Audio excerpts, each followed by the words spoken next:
Welcome to Across the Desk and our new podcast series in partnership with Odin, the Ontario Disability Employment Network, and the March of Dimes.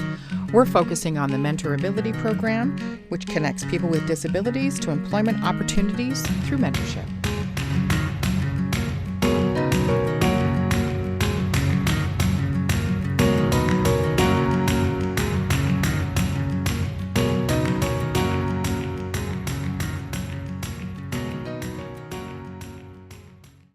Hello, everybody, and welcome to Across the Desk. My name is Elizabeth Plouffe, and I am the host of Across the Desk.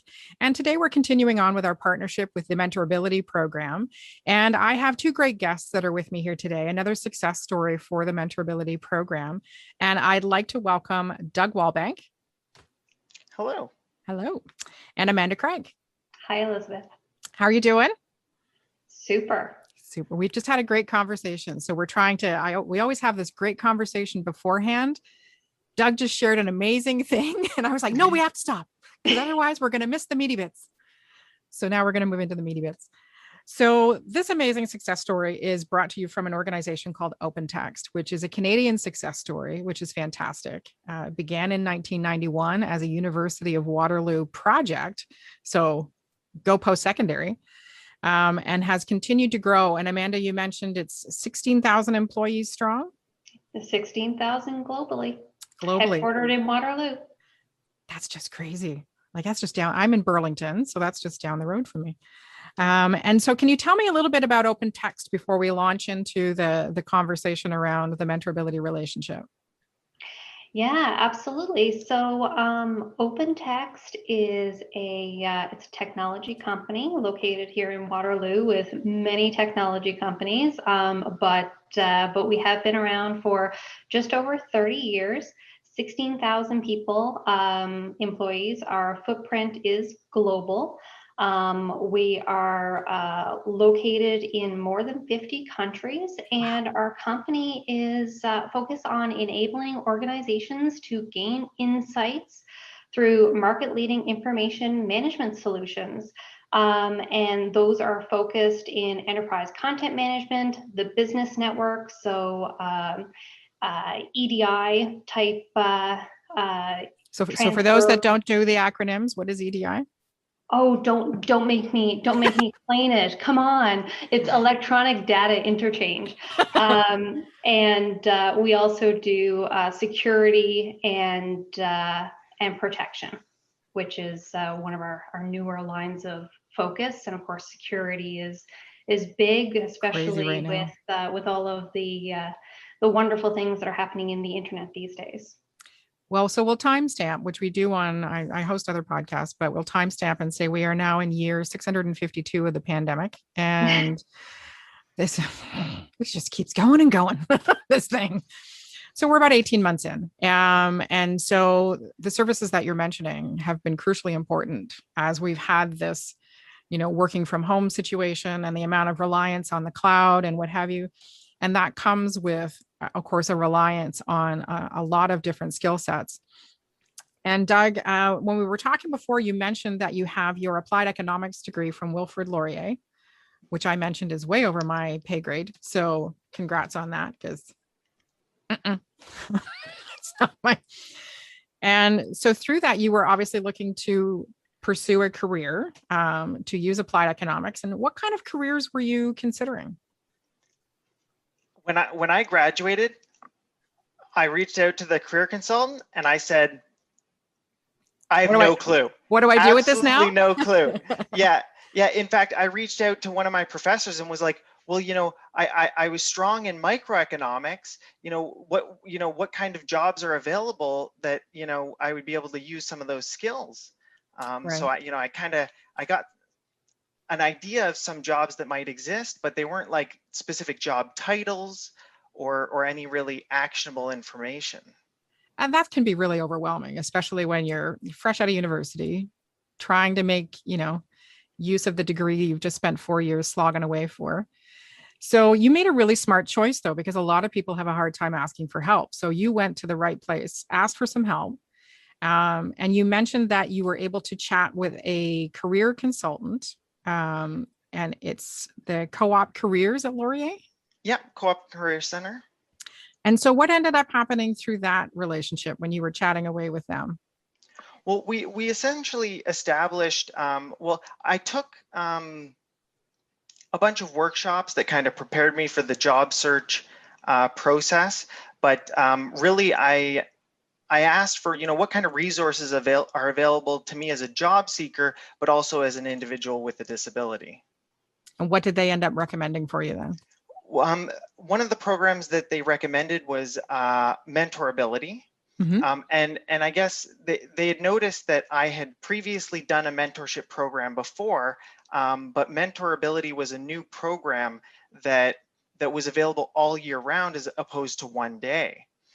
We definitely discussed its benefits, and I was like, sounds like Sounds like a good something I'd like fit. to move. Yeah, great fit. And so when we had the little discussion beforehand, Amanda, so the MentorAbility program is a fantastic opportunity for people just like Doug who are either transitioning careers, just got out of school. I mean, I know when I went to college, I've been to college 3 times. You think I would pick something, but not so much. I didn't know what to pick because you come out of high school and you're like, well, I don't know what I want to do. Mm-hmm. You come out of university, same thing, especially with a degree like applied economics. Where could that take you? And that's where MentorAbility offers some opportunities to connect you with a wide variety, which leads into the great thing that OpenText did. So OpenText has a relationship with MentorAbility. And do you know when that began, Amanda? I'm not sure. I know that I got brought into the process in about January of 2021. So our human resources department reached out to myself and I think about 10 other people in finance to set up the session with Doug, or the sessions with Doug. And I remember I was very, very excited for the opportunity. And at that time, I didn't even know how great Doug was going to be. Thank you, Amanda. Nice surprise. But that's also the great thing about what OpenText did. I mean, you mentioned at the beginning that this is an extremely large organization offering a lot of services and programs. And to take the time to be strategic about who for Doug should have a conversation with, that came out really awkward. But you know what I meant. And for 10 different people to be willing to give their time, right? Again, we're back to asking for help. There's always going to be somebody there to lend a hand. And you mentioned that you have an equity, diversity, and inclusion team within OpenText. And it was one of those team members in the talent acquisition. And I think, Doug, you mentioned her name was Deb. Yes. And so she was sort of the linchpin of all of this and getting it moving, yes, which was great. She was the coordinator who kind of reached out to us, got our buy-in, and then as we got closer to the sessions with Doug, she shared some questions that he had prepared ahead of time. And I remember going through the questions, and some of them, I mean, having been working for couple of years, looking back, it kind of caused me to stop and reflect and look at, some of the questions were, how did you get where you are? And, what do you want to do next? And I was like, oh my God, I don't know what I'm going to do next. I just got here. What do you want from me? Yeah. But yeah, it really showed the type of person that we were going to be talking about, and just the level of effort he put into to those questions and level of organization. And so just at every step got more and more excited. And then when we finally had the session with Doug, I don't know, I might be skipping ahead, Elizabeth, but I remember having the conversation, and we spoke for about an hour, and it was just one of those really energizing conversations where you felt like, wow, that was such a great talk. And right near the end, after going through all of our questions, I said, Doug, my team's hiring. Would you maybe be interested? And he was like, absolutely. And this was around March of 2021. Yep. And as you said earlier, we're I want to say at the tail end of the pandemic, but We're not. Who knows when this is going to end. But at that time, we were seeing a really high volume of applications of people that had been negatively impacted by the pandemic, who were applying for jobs, who had lots of experience, and similar experience to what we were looking for. So I had said to Doug, I said, apply. And then I don't know if it was a day later, and I sent a follow-up email. I said, you need to apply soon, because we have a ton of people that are applying. And then of course, he did the interview, and definitely on his own merits was successful. And we ended up hiring him, and he's just beyond the 3-month mark now, right, Doug? Yeah, just beyond 3 months. Everything seems up and up. Success across the board. But Yeah. you inadvertently make a really valid point, Amanda, in that advocates within an organization are what makes all the difference to the success of a program like this, because recognizing that a disability is not the entire person, it's something that has to be addressed, that every organization should be open to. And Doug made a really valid reference before we began that, yes, there's been a couple of things that have had to be addressed as far as successfully managing your disability and how it impacts you more importantly than the organization. And OpenText has made that really clear, that they're more concerned about how it manages so that you can function at your best versus what impact it could have on OpenText. But because they already have an employee health focused culture, that makes it just that much easier. And you mentioned, Doug, that it's been kind of an experiment to see what works for you and what works for the organization, and trying out those different things. And that's been successful. Yeah, it's definitely an ongoing conversation. And I guess, the openness about it is helping both sides, as you just mentioned, where, I'm able to get my needs met at the same time as, they meet my needs, and then I'm able to perform at my best and in turn support the company. Right. And that's the value that everybody misses, I think. They hear disability and they make assumptions about what that might entail.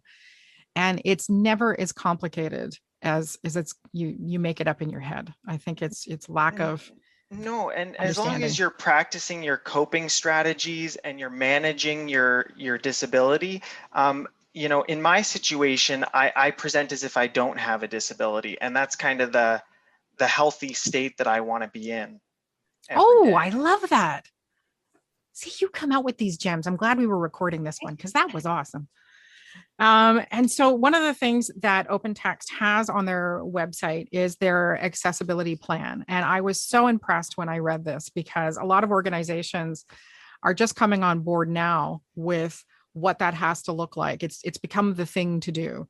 And OpenText was ahead of the trend and created a multi-year accessibility plan, which they began in 2016.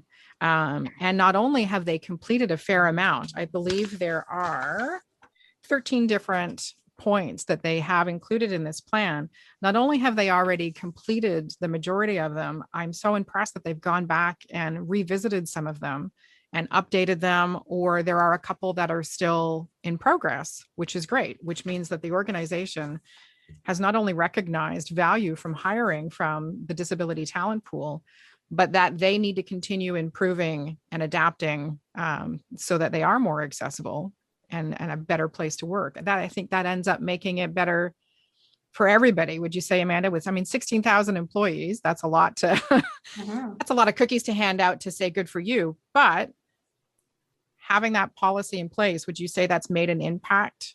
You can speak to your department, or Yeah, I think 100%. I mean, we go through the normal training every year related to accessibility, and there's, like we had mentioned earlier, we have a department that is focused on equity, diversity, and inclusion. And there's more and more training that's being added to management to make sure that everyone is very educated on making sure that everyone is set up for success. Because just because you have a disability or you have certain accommodations that need to be made, does not mean that you're going to be negatively impacted from a work perspective. And what we have found, especially since hiring Doug, is he came in and I think there was a question at the beginning of, Doug, you might need an extra bit of help or extra time with learning, but you didn't. Doug hit the ground running, and he immediately started looking at processes and saying, I think we could do this better. I think I can automate this.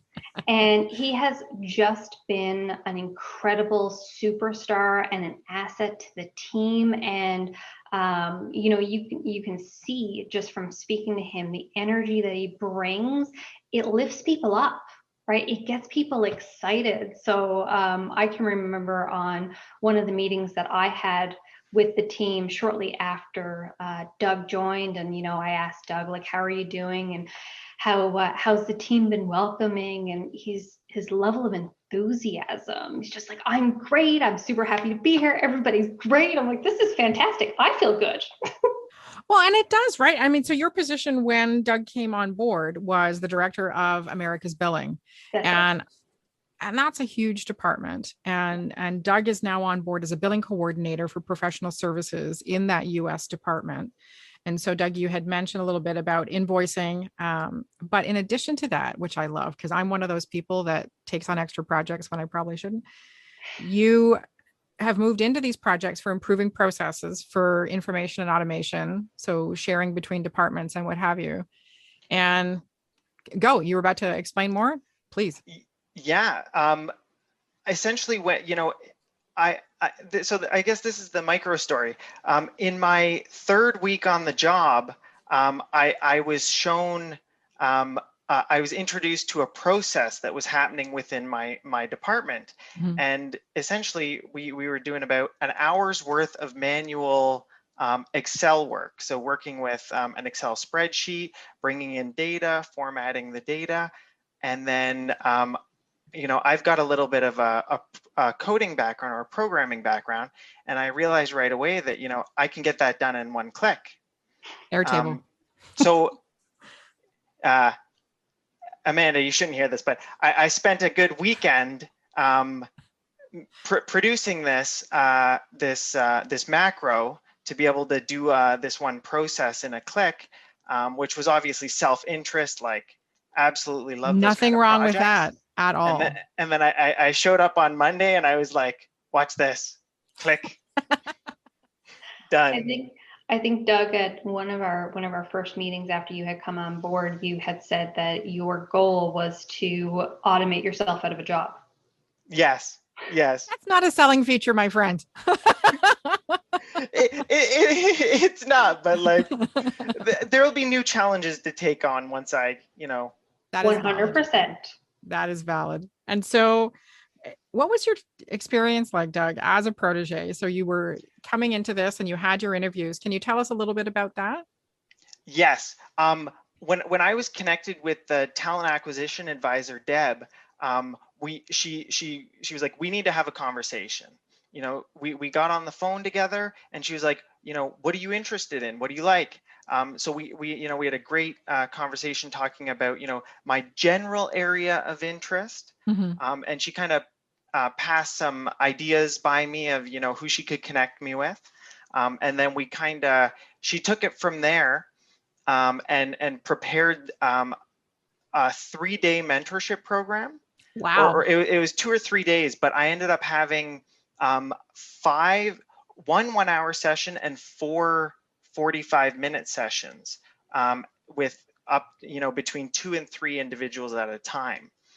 And everyone that I met from OpenText was like super knowledgeable. They were extremely engaged in the conversation. And with each informational interview, I was like changing my questions based on the input I was getting from my interviewees. Mm-hmm. And it blew my mind because I would ask a question, and in the traditional mentorships, you're speaking with one individual, so they interpret the question and they give you an answer. But by interviewing multiple individuals, they were feeding off of each other. And the way I described it is they were providing exhaustive answers to my questions.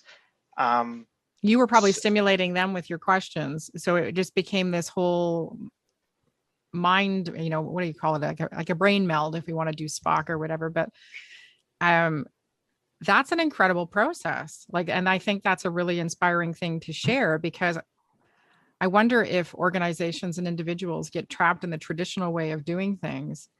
And the process that you've outlined not only offers an opportunity for you to gain insight into the organization and those roles, but also offers an opportunity for a conversation that probably wouldn't normally be had between those team members. So I think that's very much a win-win. I'm so excited to hear that you had a great experience and so much time that was invested by the company. That's why my mind was blown, because I had gone from doing regular mentorships, with one person, one company, one job, to this huge array of people. And I guess the conversation was not only career and job related, but we were busting myths of the job search experience. Yeah. I remember what Amanda told me, and she's like, a career path is not linear. And I'm sitting there going oh, truth. If I were to show you mine, it would look like a game of snakes and ladders. Mind blown, Yeah. I was like, because I was in the thick of it. I was, applying to jobs left, right, and center, getting nowhere fast with these online traditional inboxes. job, and MentorAbility was an opportunity for me to start networking. Very cool. It's not what you know, it's who you know. Yes. Right? Yes. Yeah. So that's why we're busting your chops about your LinkedIn profile. Yeah. And that's an incredible thing that you've been given. But it sounds from what Amanda has shared that OpenText benefited just as greatly from not only the opportunity to meet you, which was very successful, but to go through this mentorship process. And was there a process then after that, Amanda, where the team members were able to give any feedback on the process? We didn't cover that before, but it just came. Yeah, I know that there was a survey that got sent out to all of the participants, and I know that I myself had responded to the survey to provide that back to our human resources, and I would assume back to the MentorAbility coordinators as well. But yeah, extremely valuable. And again, I thought it was just a fantastic experience. And I think that going into these things, I mean, we're talking about the amount of time that OpenText invested into this program, but it was time well spent, because that's the case to make, right? Yeah, it was one of those, it was going through interviews, especially online Zoom, Microsoft Teams interviews, is exhausting. No. But to go through the process and, to have had someone already speak to Doug and say, this is a great recent graduate with, the capacity to learn and with a fantastic attitude, and he wants to be here. Yeah. He wants to work at OpenText. And we had a conversation, and he knew what he was getting into, and he's still happy to be here, right, Doug? Oh, absolutely. No pressure. So I forgot to ask that, because we're in the middle of this pandemic, and March 2021, we were still under quite restrictive lockdowns and what have you. So this all happened online? Oh, yes. Yeah. Would have to, right? Mm-hmm. So that's the thing, folks. If you're listening and you're an employer and you're wondering how to get engaged with this, please don't think for a moment that the MentorAbility program has to happen face-to-face. As we roll out into the different phases of, relaxing restrictions, absolutely, that's something that can be addressed. But there's such a level of comfort and familiarity now with the variety of online platforms, be it Zoom or Teams or Google Meet or what have you, that it can be an equally effective measure to at least begin that conversation and explore as restrictions and safety, is taken into an account. Maybe your second meeting is a face-to-face. Maybe as it gets safe to do that and everybody's, managing their risk strategy and what have you. But there are ways around it now. There's no need to wait. You don't have to wait until the restrictions are done. It can happen successfully now. And OpenText and Doug are a great example of how not only is it a win for Doug, because everybody, looking to get a job, everybody's been where you were, Doug, where you're trying to navigate, you're trying to network, you're trying to apply, you're trying to sell yourself in some capacity or another. It's so frustrating. And to be able to access a program like MentorAbility to help pave that a little bit. I mean, you have to be a superstar. MentorAbility doesn't do it for you.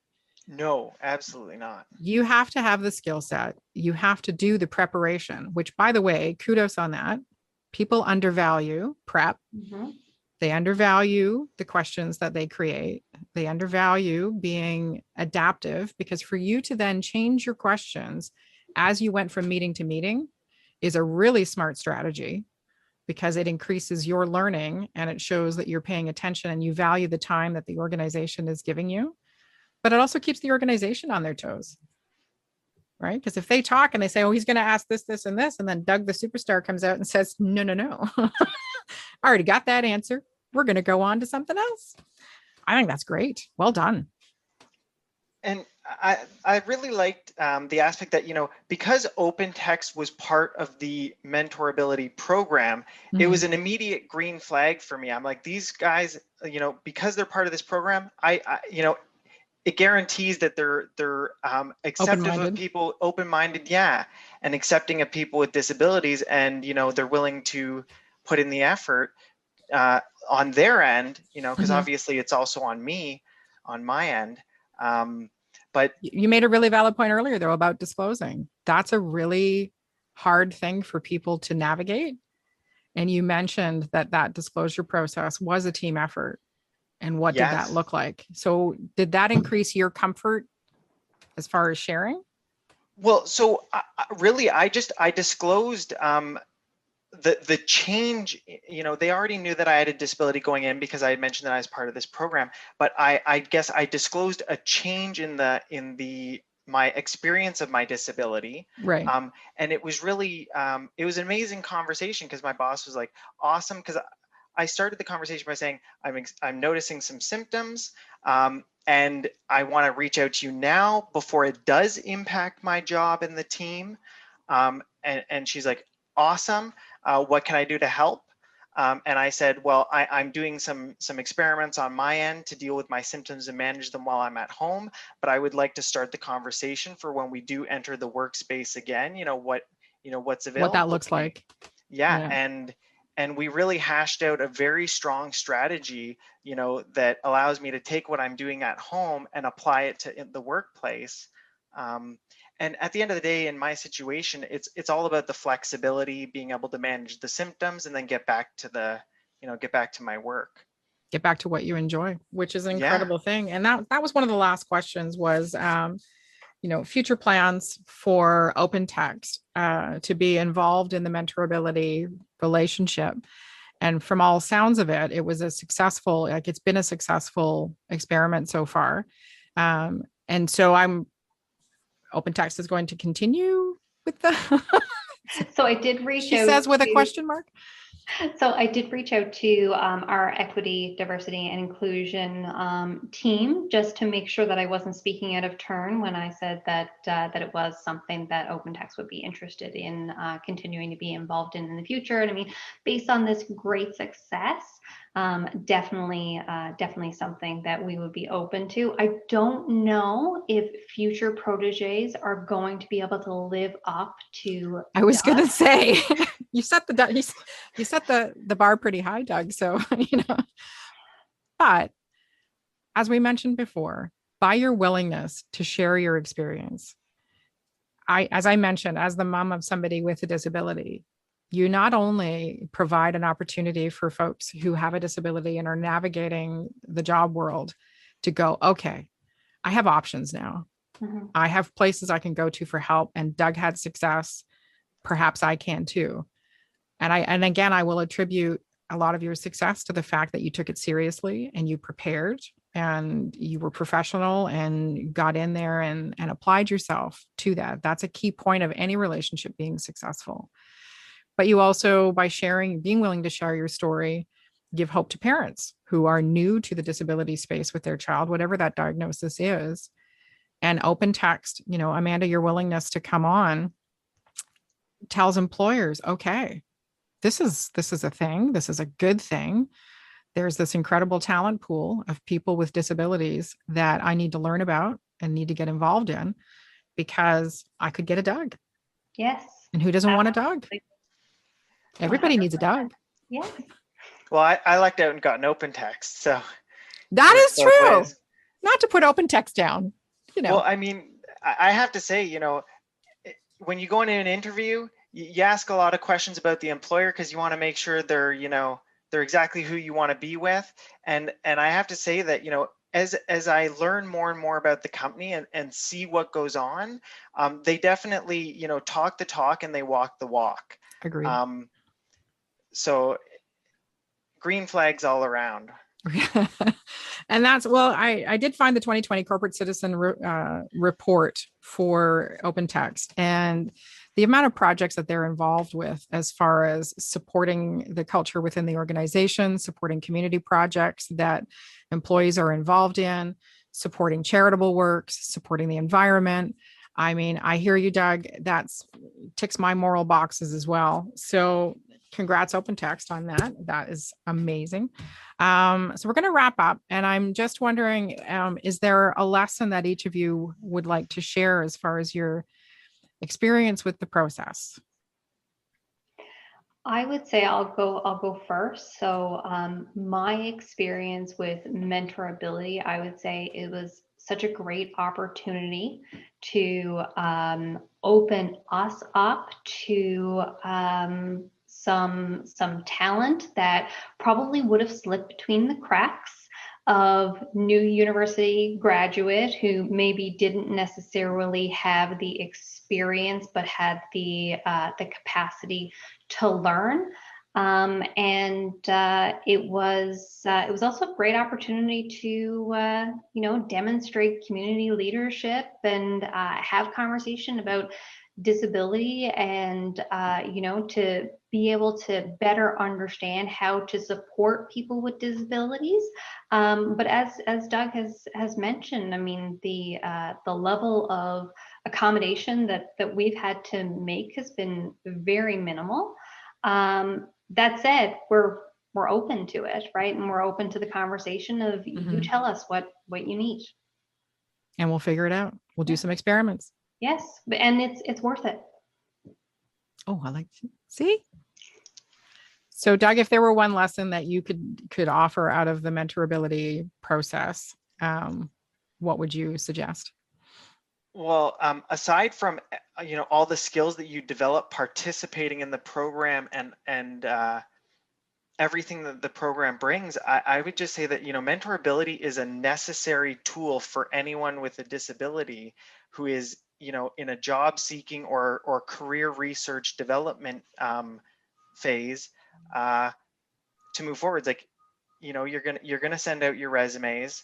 You're going to try to do some informational interviews through your own personal channels, but then, reach out to MentorAbility and really take advantage of it. Make it work for you. Yeah. I did information when I graduated in 2012. I was a 40-something graduate, and I did informational interviews. I organized them myself through my network and through school and what have you. But there is massive value to both sides for informational interviews because it takes the pressure off the employer and provides opportunity for the individual. So the mentors and proteges within the MentorAbility program experience something they probably haven't done before because it is a relatively underutilized tool in the job search, but extremely valuable. So if you're looking to get in touch and learn more about the MentorAbility program, and I forgot to pull it up, so I apologize, but you can go to Oden, ODEN, and look up the MentorAbility program there. We're also working with the March of Dimes. Lisa Livingston and Amy Widows are the two coordinators that I've been working with who offer the MentorAbility program through March of Dimes and through Odin. You can find out more about the program. We're going to have some links in the discussion, and we're going to be linking to the accessibility plan that OpenText has. If you've got questions, please put them in the comment section and we'll make sure they get to the right people. But thank you very much, Doug and Amanda, for joining me today. I really appreciate it. This was your first podcast you shared.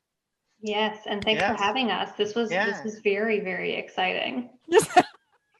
Woo! That makes my day. So thank you for joining us. You guys are going to hang on for a second, but we're going to say goodbye to everybody else. So thank you for joining us, everybody. We really appreciate it. Again, we're on today with the MentorAbility podcast, and we've been focusing on OpenText, which is located in Waterloo. Kitchener, Waterloo, not far from where I'm at, which is fantastic. And the success story between OpenText and Doug Wallbank, and now his new job as a billing coordinator for OpenText, and telling people, hey, I'm gonna automate myself out of a job because I'm so smart, and then move on to the next project. That's right. So thank you for joining us, everybody. We really appreciate it, and we'll talk to you soon. Bye-bye. Thank you for listening to Across the Desk.